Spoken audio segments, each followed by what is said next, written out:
Maka kalau kita tahu rahmat Allah itu luas, jangan putus asa dari rahmat Allah Azza wa Jalla. Dan jangan menvonis orang seakan-akan orang itu nggak bisa dapat rahmat Allah Azza wa Jalla. Allah Azza wa Jalla mengatakan, "Qul ya ibadiyalladzina asrafu ala anfusihim la taqnatu min rahmatillah. Innallaha yaghfiru dzunuba jami'a. Innahu huwal ghafurur rahim." Allah mengatakan, katakan, wahai hamba-hambaku yang telah melampaui diri mereka banyak dosanya, saudara. Kalian jangan putus asa dari rahmat Allah. Kenapa? Innallaha yaghfiru dzunuba jami'a. Sesungguhnya Allah mengampuni semua dosa. Allah itu Maha Pengampun dan Maha Pengasih.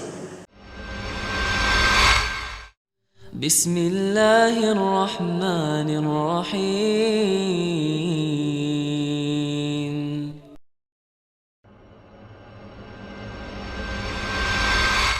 Jamaah rahimakumullah, hari ini, pagi ini kita hendak berbicara tentang rahmat Allah Azza wa Jalla, yang Nabi kita Muhammad alaihi salatu wasallam pernah mengatakan, la yadkhulu ahadukumul jannata bi'amalihi. Tidak ada satupun di antara kalian yang akan masuk surga dengan amalannya. Hatta anta ya Rasulullah, sampai engkau wahai Rasulullah alaihi salatu wassalam, ya Rasulullah, sampai engkau ya Rasulullah. Yang beliau sholat sampai bengkak kaki, yang beliau menegakkan agama Allah, diusir, dimaki, mau dibunuh, dilemparin batu alaihi salatu wassalam. Engkau juga gak akan masuk surga dengan amalan. Hatta anak, sampai aku pun gak akan masuk surga dengan amalan. Illa ayyataghammadani Allahu birahmatin. Kecuali dalam satu kondisi, tatkala Allah membalutku, membungkusku dengan rahmatnya, baru bisa surga. Maka jangan ada yang GR, yang ujung sama amalannya. Nggak akan, jamaah. Iya, amalan sebagai sebab penetapan derajat di sana di surga dengan amalan, betul. Walikullin darajatun mimma amil. Semua akan mendapatkan derajat nanti berdasarkan amalannya. Tapi masuk surga dengan rahmat Allah Azza wa Jalla.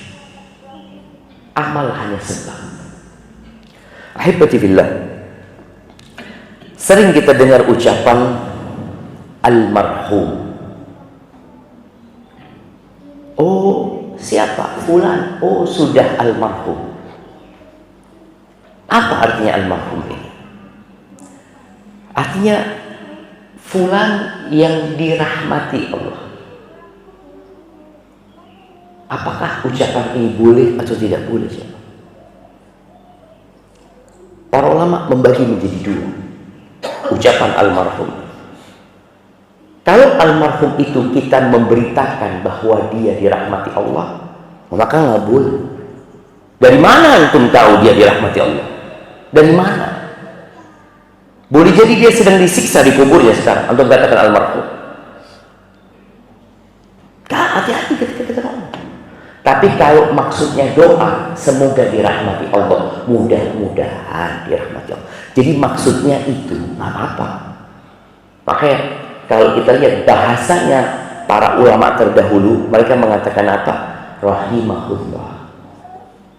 Fulan rahimahullah, tidak almarhum, tapi rahimahullah, semoga dirahmati Allah. Karena rahimahullah ini memang doa, semoga dia dirahmati Allah, yarhamuhullah. Dan itu doa kita buat jenazah ketika mati. Ketika kita mengatakan Allah maghfir lahu warhamhu, Ya Allah, ampuni dia dan rahmati dia.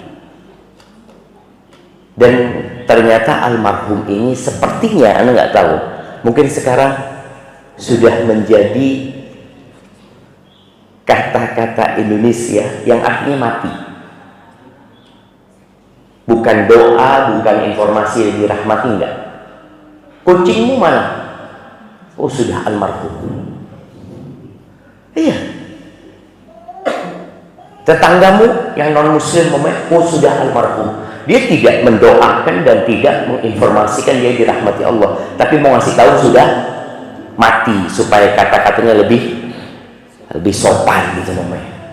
Tapi sebenarnya enggak, kata-kata itu tetap ingat almarhum itu artinya yang dirahmati, atau kita menginformasikan semoga Allah merahmati dia. Ahibati fillah, Allah Azza wa Jalla di antara namanya adalah Ar-Rahman Ar-Rahim. Dan Allah memulai Al-Quran dengan Bismillahirrahmanirrahim, yang dengannya Allah mengumumkan kepada seluruh makhluknya bahwa kitab ini diturunkan dengan rahmat. Isinya semua rahmatnya. Dan Nabi kita Muhammad SAW diutus, wa ma arsalnaka illa rahmatan lil alamin. Tidaklah kami mengutusmu kecuali rahmat untuk alam semesta ini. Maka isinya semua rahmat. Sampai musibah-musibah yang menimpa manusia itu salah satu tanda rahmat Allah. Kok bisa? Orang sakit di situ ada rahmat Allah? Iya. Orang di PHK di situ ada rahmat Allah? Nah, Allah itu ingin orang ini balik kepada Allah Azza wa Jalla. Bahkan Nabi alaihi salatu wasallam mengatakan, idza ahabballahu 'abdan ibtala. Kalau Allah mencintai hambanya, bukan dikasih harta, tapi dikasih bala sama Allah Azza wa Jalla. Rahmat Allah itu meliputi segala sesuatu ya. Allah mengatakan di surat Al-A'raf, wa rahmati wasi'at kulla syai'. Allah mengatakan, qala adabi usibu bihi man asya. Azabku aku timpakan kepada siapa yang aku kehendaki. Wa rahmati wasi'at kulla syai'. Adapun rahmatku maka dia meliputi segala sesuatu. Sampai tadi orang sakit pun itu tanda rahmat Allah Azza wa Jalla. Ketika Nabi alaihi salatu wasallam membesuk seorang sahabat yang namanya sahabat perempuan, sedang sakit dia, namanya Ummu Sa'id. Beliau mengatakan, malaki ya Ummu Sa'id tuzazzifi, kenapa engkau menggigil? Kata Ummu Sa'id, Allahumma ya Rasulullah la barakallahu fi. Demam ya Rasulullah, panas, semoga Allah tidak memberkati itu panas. Kata Nabi SAW, la tasubbil humma, engkau jangan cela demam ini, karena dia datang untuk membersihkan seseorang dari dosa-dosa. Nabi Ayyub alaihi salam. Maka kita itu harus kenal dengan rahmat Allah, supaya tidak ada lagi prasangka-prasangka buruk kepada Allah Azza wa Jalla. Allah mengatakan dalam sebuah hadis qudsi, ana inda dhanni abdi bi. Aku terserah prasangka hambaku kepadaku. Yang berprasangka buruk, Allah kasih keburukan. Tapi kalau dia berprasangka baik, Allah kasih kebaikan. Nabi Ayyub alaihissalam, beliau dikasih bala. Engkau nggak doa minta sama Allah, doa lah tentunya. Tapi Nabi Ayyub ngomong, berapa lama kita hidup senang? 70 tahun. Terus sekarang sakit ini, susah ini, Ya baru 18 tahun. Dia mengatakan 7-18 tahun dalam beberapa riwayat. Nabi nanti aku mau minta kalau sudah 70 tahun. Tapi akhirnya Nabi Ayub berdoa karena ada omongan-omongan yang tidak baik dengan dakwah beliau. Masyarakat mengatakan Ayub tuh dapat penyakit itu karena dosa-dosa. Oh ini bahaya. Prasangka ini berbahaya dengan dakwah beliau. Akhirnya orang nggak akan ngikutin dakwah beliau. Akhirnya Nabi Ayub berdoa. Siapa yang ingat doanya Nabi Ayub? Nah,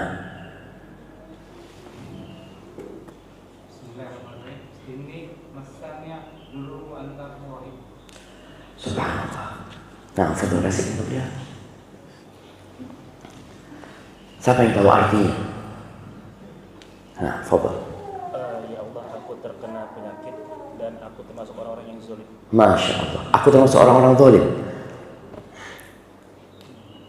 Gak apa-apa, tapi bukan termasuk orang-orang zalim.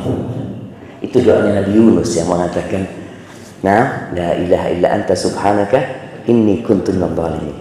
Ada doanya Nabi Ayub, wa ayyuba, kata Allah, wa ayyuba idnada rabbahu anni massani ad-dur wa anta arhamur rahimin. Dan Ayub ketika menyeru Tuhannya mengatakan, aku disentuh ya Allah, massani ad-dur, disentuh dengan sesuatu yang membahayakan dengan penyakit. Wa anta arhamur rahimin, dan engkau adalah yang maha pengasih di antara semua yang pengasih. Allah fastajabna lahu, kata Allah. Di sini manusia kadang-kala lupa dengan rahmat Allah yang luas sehingga muncul di hatinya prasangka-prasangka yang tidak baik. Padahal Allah itu arhamur rahimin.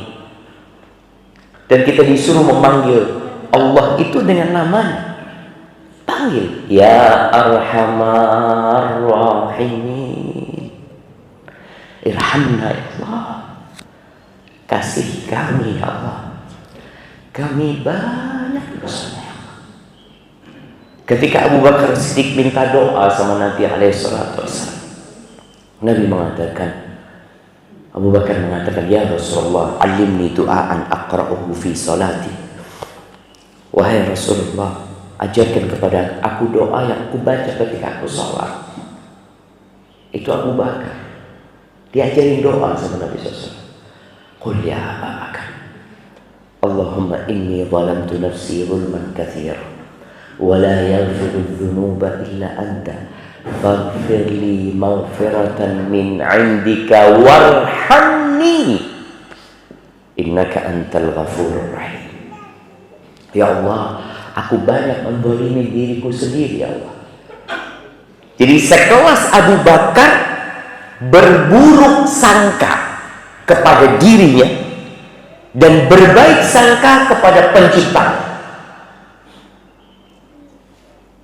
Sebagian kita baru sholat di sholat pertama, baru berapa banyak ibadah yang dia lakukan, sudah kadang-kala merasa nggak ada dosanya, sudah siap untuk mati.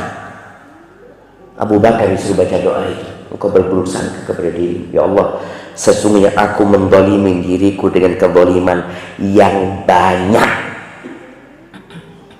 Zulman katsira. Maka jangan ada yang sok suci, jemaah.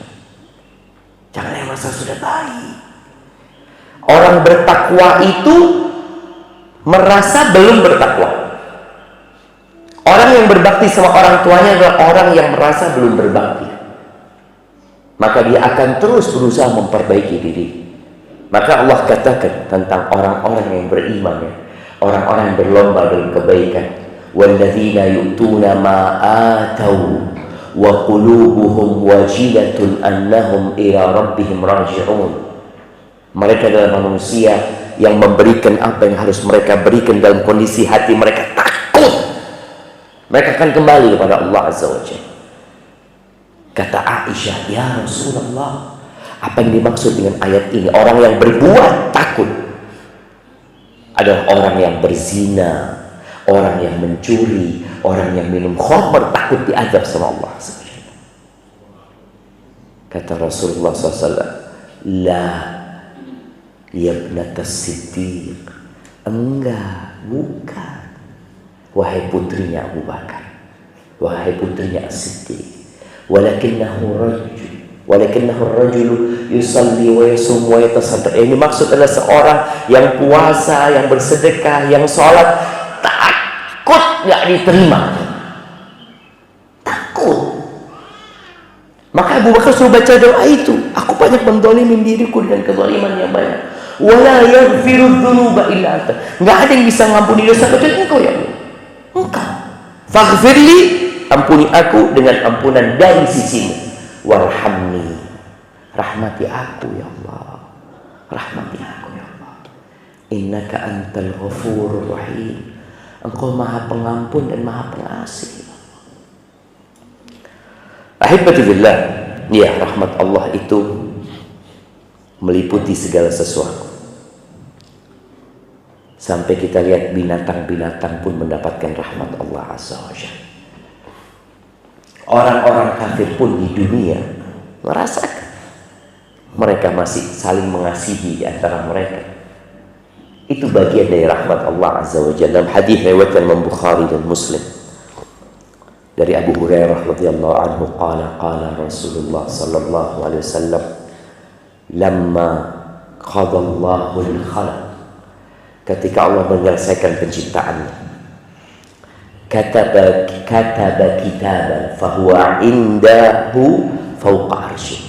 Allah menulis sebuah catatan, dan catatan itu ada di sisinya di atas arsy Allah Azza wa Jalla. Apa tulisan itu? Inna rahmati sabaqat ghadabi. Sesungguhnya rahmatku mengalahkan amarahmu. Itu tulisan. Dan kalau bicara rahmat Allah Azza wa Jalla, kita perlu memahaminya. Dalam sebuah hadis yang sahih juga, Nabi alaihi salatu menjelaskan bahwa Allah itu punya mi'atu rahmat. Ada 100 rahmat. Yang 99 itu disimpan untuk di akhirat. Yang 1 itu dibagikan kepada seluruh makhluknya di muka bumi. Bangsa jin, bangsa manusia, binatang-binatang, serangga, apapun jangan. Antum bisa melihat bagaimana ayam itu tidak menginjak anak-anaknya. Bagaimana ayam itu ketika ada burung elang, ya, nggak tahu masih ada burung elang di sini, masih ya. Dulu di kampung kita masih ada burung elang hitam tuh ya. Kalau sudah datang dia, induknya ayam itu manggil anak-anaknya, dimasukin ke dalam. Siapa yang ngajarin dia itu? Ketika turun hujan, induknya itu nutupin, dia basah-basah jemaah. Burung pun kita lihat bagaimana ketika dia mengerami telurnya di bawah hujan yang deras, dia tetap kadang-kala kena angin, dia terpelanting, dia datang lagi. Dapat dari mana dia rahmat itu, kasih sayang? Dari satu rahmat Allah yang dibagikan. Sisanya 99 itu di surga Allah nanti. Jamaah rahimakumullah. Maka kalau kita tahu rahmat Allah itu luas, jangan putus asa dari rahmat Allah Azza wa Jalla. Dan jangan menvonis orang seakan-akan orang itu nggak bisa dapat rahmat Allah Azza wa Jalla. Allah Azza wa Jalla mengatakan, qul ya ibadiyalladzina asrafu ala anfusihim la taqnatu min rahmatillah innallaha yaghfiru dzunuba jami'a Innahu huwal ghafurur rahim. Allah mengatakan, wahai hamba-hambaku yang telah melampaui diri mereka banyak dosanya, kalian jangan putus asa dari rahmat Allah. Kenapa? Innallaha yaghfirudz dzunuba jami'an. Sesungguhnya Allah mengampuni semua dosa. Allah itu Maha Pengampun dan Maha Pengasih. Maka kalau ada lihat orang jahat, mungkin ya dia mendolimi kita, atau banyak dosa-dosa yang dia kerjakan, lalu kita berpikiran kayaknya fulan ini nggak bakal masuk surga. Jangan. Innamal a'mal bil khawatim. Amalan itu tergantung penutupnya, kata Nabi SAW. Ada orang baik matinya su'ul khatimah, ada. Ada orang jahat matinya husnul khatimah, mungkin saja. Rahmatnya Allah luas. Ada satu orang Yahudi yang masuk Islam sebelum perang Uhud. Mati perang Uhud. Dikatakan sebaik-baiknya Yahudi. Ada satu sahabat yang terlambat masuk Islam dari kalangan Ansar, dari Bani Abdul Ashhal. Baru masuk Islam itu ketika perang Uhud. Ketika selesai perang dia mati. Usairim namanya. Ditanya, loh engkau ini perang dalam rangka membela kaummu atau menegakkan agama Allah? Karena ada orang perang hanya untuk bangsanya, negaranya, kaumnya ada, bukan karena lillahi ta'ala. Sedangkan innamal a'malu binniyat. Ditanya, engkau ini gimana? Enggak, aslamtulillah, aku sudah masuk Islam, katanya. Mati siapa? Belum pernah sujud satu kali pun. Rahmat Allah itu luas.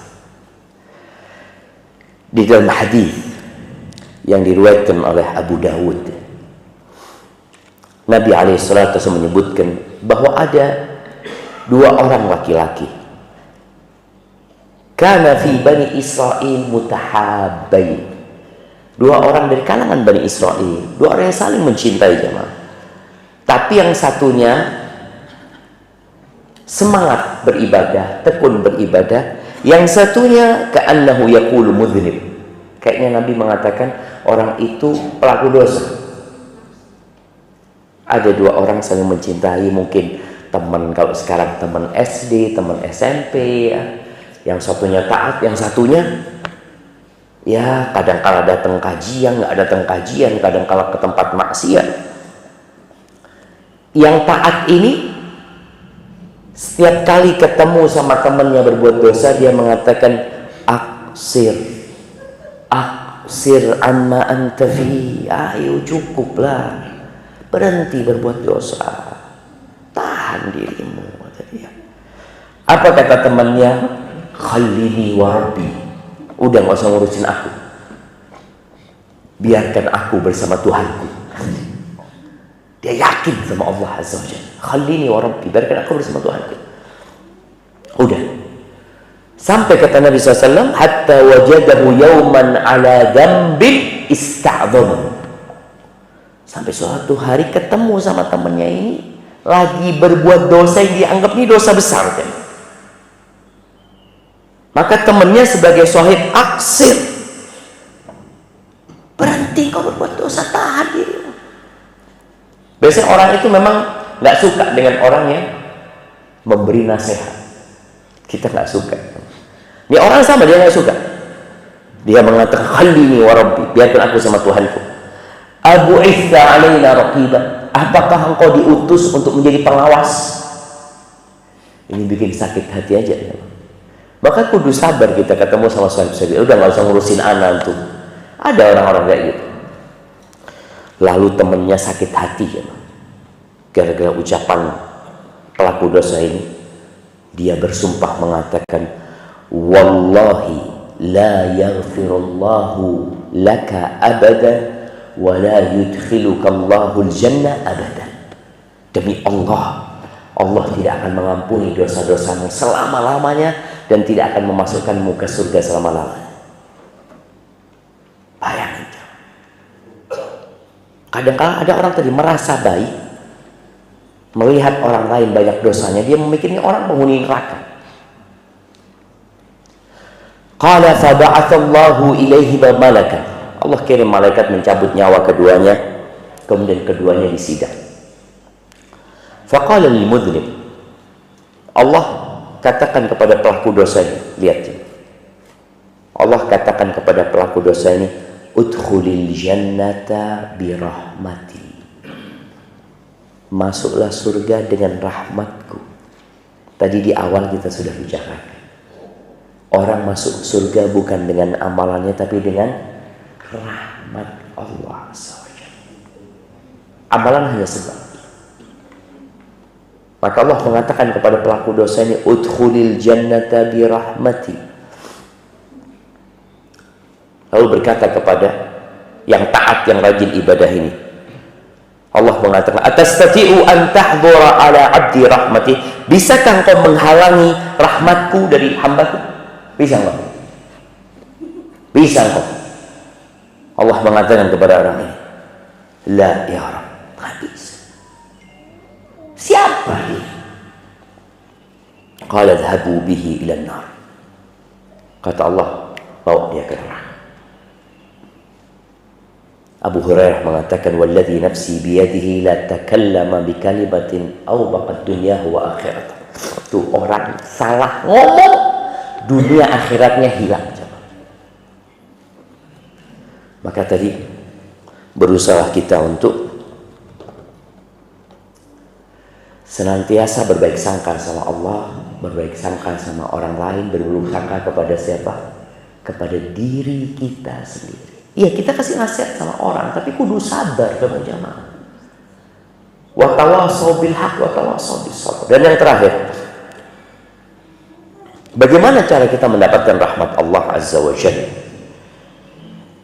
Allah mengatakan di surat Al-A'raf ayat 56, inna rahmatallahi qaribun minal muhsinin. Sesungguhnya rahmat Allah itu dekat dari orang-orang muhsin. Muhsin itu yang artinya berlaku ihsan. Ihsan itu tingkatan agama yang tertinggi. Ada 3 tingkatan beragama. Siapa yang menyebutin? Tiga tingkatan dalam beragama. Islam, iman, ihsan. Ahsan, tabarakallah, terima kasih. Nah, Islam dia zahir, iman naik lagi, dia sudah semakin kuat batinnya. Ihsan, an ta'budallaha ka'annaka tarah, fa in lam takun tarahu fa innahu yarah. Engkau beribadah kepada Allah seakan-akan kau melihat Allah Azza wa Jalla. Melihat Allah dengan asma'nya, sifatnya, dengan keagungannya, dengan tanda-tanda kebesarannya. Ketika engkau nggak bisa, nggak nyampe tingkatan itu, ya sudah, ada yang di bawah. Fa in lam takun tarahu fa innahu yarah. Beribadah kepada Allah, merasa senantiasa diawasi Allah Azza wa Jalla. Itu ihsan. Jadi rahmat Allah dekat kepada orang-orang al-muhsinin. Baik, ihsan yang ada 2 macam ihsan. Dari ihsan dalam beribadah kepada Allah, ada ihsan kepada hamba-hamba Allah Azza wa Jalla. Nabi alaihi salatu wasallam mengatakan, innallaha katabal ihsan ala kulli syai'. Sesungguhnya Allah menetapkan agar kita berbuat ihsan. Ihsan itu artinya berbuat baik dan menyempurnakan kebaikan kita atas segala sesuatu. Idza qataltum fa ahsinul qitla. Kalau kalian membunuh, bunuhlah dengan cara yang baik. Apa binatang yang dibunuh? Tikus umpama. Kita diperintahkan untuk membunuh tikus. Jangan disiksa tikus itu. Ada orang yang dipegang tikus, kemudian dikasih lem pantatnya sama dia, dilepas terus, mati. Boleh. Dibakar, nggak boleh. Bunuhlah dengan cara yang tercepat. Maka dalam Islam itu hukum eksekusi mati dalam Islam itu dipenggal atau kisos. Atau kisos itu kalau orang itu membunuh orang ini dengan dipukul sama batu, dia boleh dipukul sama batu, itu kisos. Tapi kalau eksekusi mati biasanya dipenggal, tidak disetrum. Kenapa? Orang disetrum itu nggak langsung mati, ditembak. Apa langsung mati ditembak? Ya bisa langsung mati, bisa tidak langsung mati. Makanya ketika eksekusi mati itu ditembak, mesti ada dokternya yang meriksa sudah mati. Iya, ada dokter. Digantung juga ada dokter sudah mati. Itu semua ada proses kematian yang menyakitkan. Sama Islam dipenggal. Ketika dipenggal perlu ada dokter yang meriksa. Coba periksa dok, sudah mati dulu. Ya sudah, kepalanya lepas gitu masih mau diperiksa lagi. Nah, puncak kebaikan. Maka wa idza dzabhtum fa ahsinul dzibha. Kalau kalian nyembelihlah dengan cara yang baik. Wal yuhidda ahadukum syafratahu wal yurih dhabihatahu. Hendaklah dia pisaunya itu ditajamkan dan bikin yang disembelih ini cepat mati. Kata Nabi SAW. Maka kalau antum ingin mendapatkan rahmat Allah, berbuat baiklah kepada makhluk-makhluk Allah. Irhamu man fil ardi. Kata Nabi SAW, yarhamkum man fis sama. Rahmati, kasihi yang di bumi, maka Allah yang di langit akan mengasihi kalian. Jadi hendaklah kita berbuat kasih kepada semuanya, kepada keluarga kita, kepada anjing pun. Antum ingat ya, seorang pelacur memberi minum seekor anjing karena kesian sama tuh anjing. Apa yang terjadi? Allah masukkan ke surga, ngasih minum anjing. Pelacur aja. Apa dia orang soleh? Maka tolong kasih yang di bumi ya. Allah akan mengasihi kita insya Allah.